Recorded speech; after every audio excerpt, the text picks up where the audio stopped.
Pernah tak anda terfikir apa jadi pada mereka yang bangun pagi tanpa sesuap makanan? Bukan sakat di negara kita, malah di Palestin, Syria, Yaman, kamp pelarian Rohingya dan Afghanistan.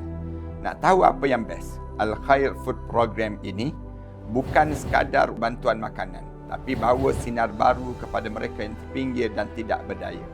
Bayangkan muka kanak-kanak yang baru dapat makanan selepas berhari-hari makan apa saja yang ada. Namun Allah jadikan senyuman mereka buatkan kita ni cair. Itulah yang lain Al-Khair Malaysia lihat sendiri dalam misi AFP. AFP ni bukan main-main ya. Setiap sumbangan anda digunakan untuk membekalkan makanan asas seperti beras, tepung, minyak masak. Semuanya diserahkan terus pada yang sangat memerlukan.